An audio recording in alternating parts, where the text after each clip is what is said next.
This is Jeff Ray, the Prototographer, for Steeped in Light Photography.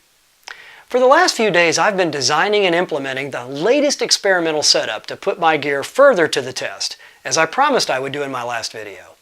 During that time, I've also enjoyed reading the feedback I've received from those who have watched and responded. I genuinely want to thank you guys for taking the time to do that. And believe it or not, I've even enjoyed reading the critical replies I've received.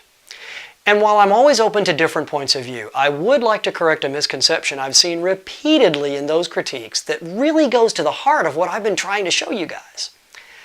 As I wrestled with how to respond, I've constructed an analogy that I hope will entertain as well as enlighten. And here it is.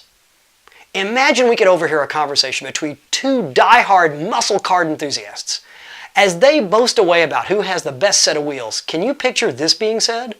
Oh, this baby can go from 0 to 360 horsepower in 0.3 seconds. No one knowledgeable about cars would ever express the speed of an automobile in that way.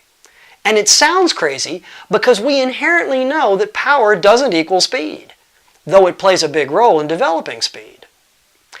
And yet, that's exactly what we do as photographers when we express light output from a flash unit in watt-seconds.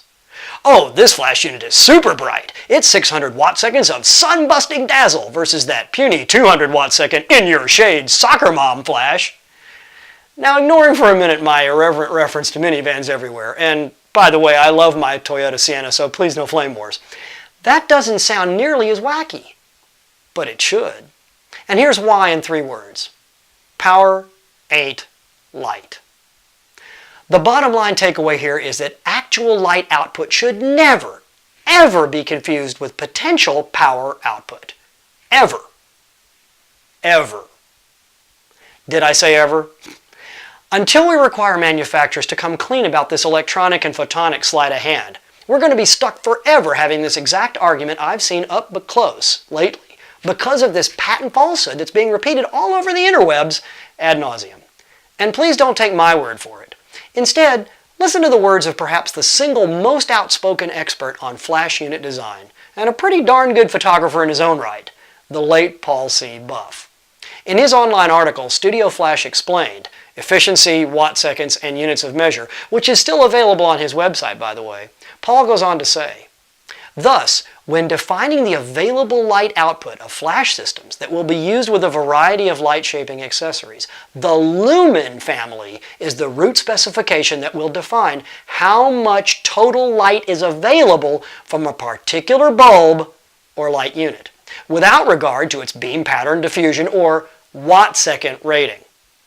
Unfortunately, other than Paul C. Buff Incorporated, few manufacturers of flash systems and even fewer photographers have adopted the proper lumen terms.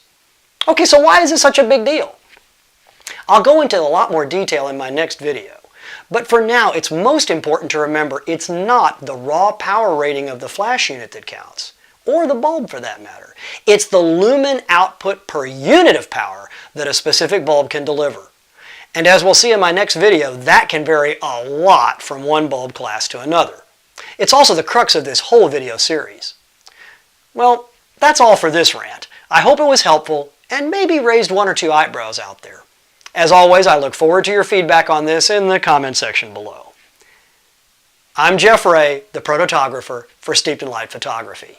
And remember, it's not what you take, it's what you make. So remember to make it matter and make it yours. Until next time, guys, great shooting.